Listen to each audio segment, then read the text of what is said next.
Hello everyone, मैं हूं राजन कुमार और आप देख रहे हैं लॉजिक कोचिंग ऑनलाइन क्लासेस। आज के क्लास में हम लोग देखने वाले हैं कि कोई भी पाइथन प्रोग्राम है उसको आप कितने तरीके से रन कर सकते हैं अपने कंप्यूटर के अंदर। तो मैं आप लोगों को ऐसे 4 तरीके बताऊंगा जिससे कि आप लोग अपने पाइथन प्रोग्राम को रन कर सकते हैं अपने कंप्यूटर के अंदर। तो चलिए शुरू करते हैं हम लोग। पहला टेक्निक, पहला टूल्स जो है हमारा नोटपैड। नोटपैड से हम लोग सबसे पहले प्रोग्राम को रन करना सीखेंगे।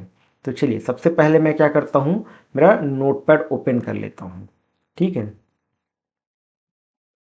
तो इस प्रकार से मैं नोटपैड ओपन कर लेता हूं और इसमें मैं पाइथन के कुछ कोड्स लिखता हूं। सपोज मैं यहां पर दो वेरिएबल लेता हूं, एक है a इक्वल्स टू 10 और b इक्वल्स टू 20।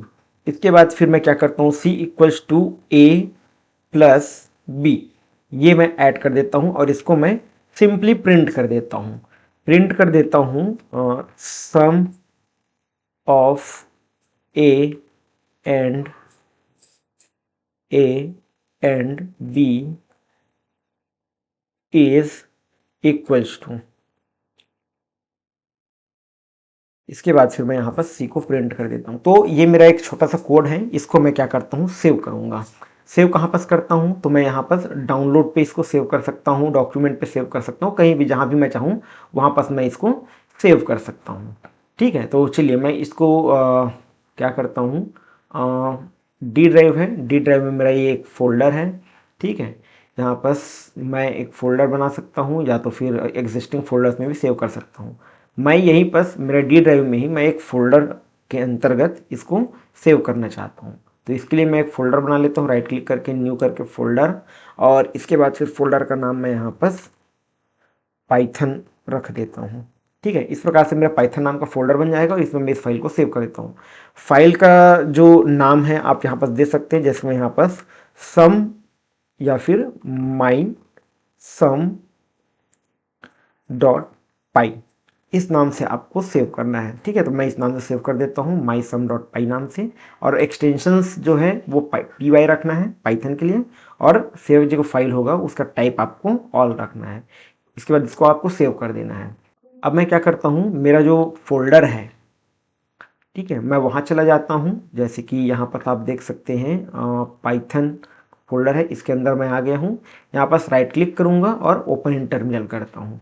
टर्मिनल पे ओपन करने के बाद यहाँ पर मैं dir करके आपको दिखा देता हूँ। यहाँ पर मेरा फाइल अवेलेबल है, mysum.py के नाम से मैंने ये फाइल बनाया था। इसको मुझको रन करना होगा तो मैं सिंपली क्या करूँगा, मैं लिखूँगा पाइथन। ठीक है, इसके बाद फिर मेरा फाइल का नाम mysum.py।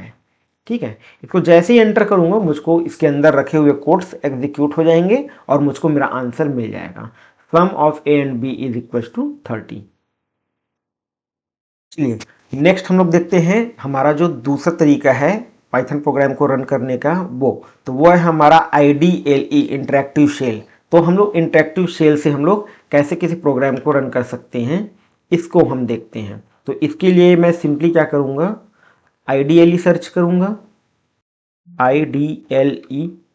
ठीक है, तो इसके बाद फिर आप, मेरे पास दो वर्जन्स हैं। ठीक है, मैं यहाँ पर पाइथन का जो 3.13 है इसको ओपन कर लेता हूँ। तो IDLE सर्च करेंगे तो आपको ये फाइल ओपन हो जाएगा।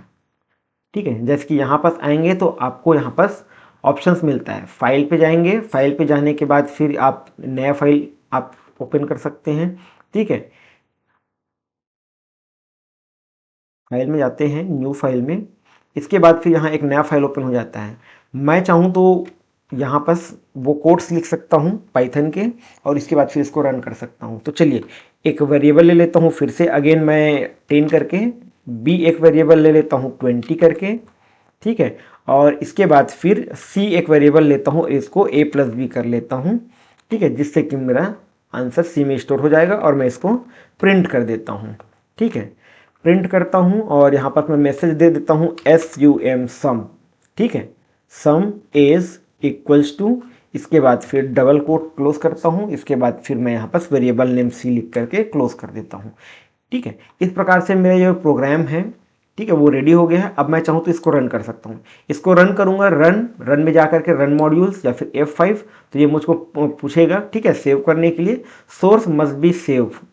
ठीक है। तो सेव करने के लिए हमको ओके प्रेस करना पड़ेगा, तो ओके करेंगे। जैसे ही ओके प्रेस करते हैं, ठीक है, हमको सेव करने के लिए फाइल देता है।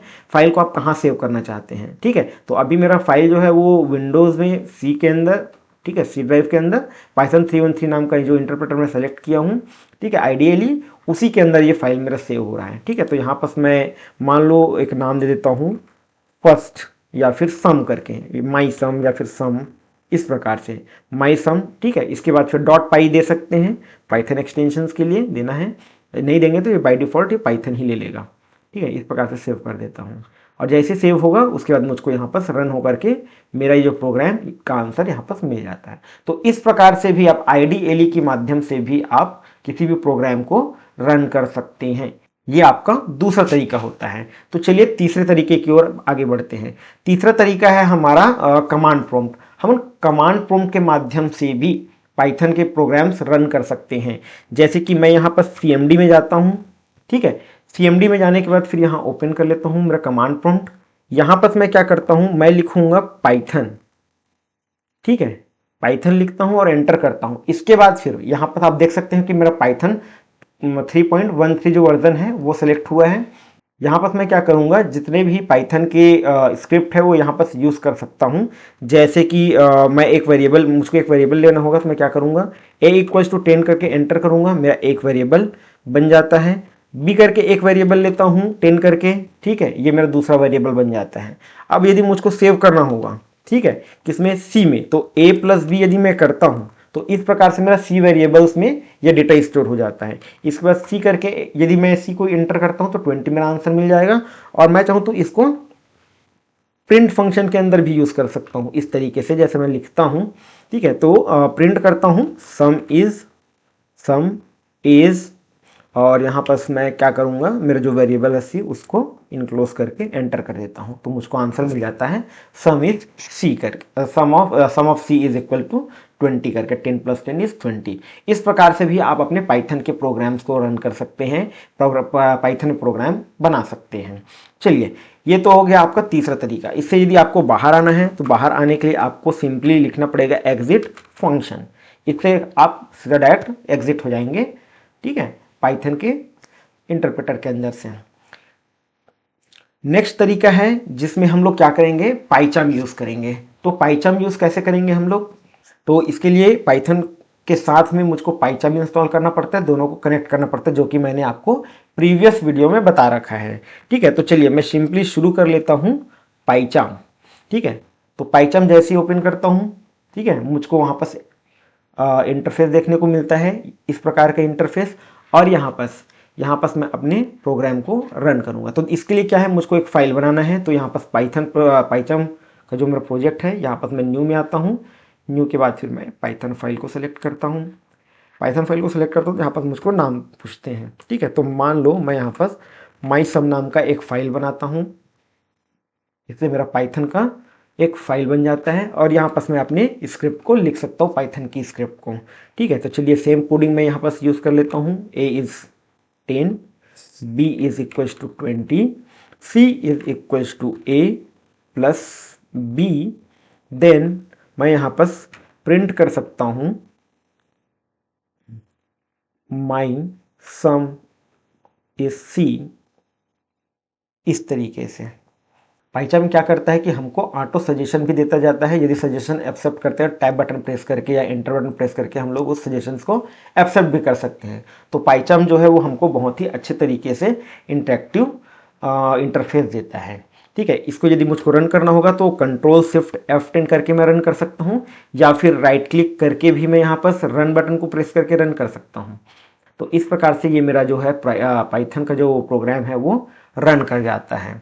तो पहला हमने देखा था नोटपैड के माध्यम से, दूसरा हमने IDLE के माध्यम से, तीसरा कमांड प्रॉम्प्ट से या पाइथन प्रॉम्प्ट से, चौथा हमने देखा पाइचाम से। तो इस प्रकार से हम लोग 4 तरीके से अपने पाइथन प्रोग्राम को रन कर सकते हैं, ठीक है। चलिए इस वीडियो में इतना ही। नेक्स्ट वीडियो में हम लोग देखेंगे concept of data types in Python.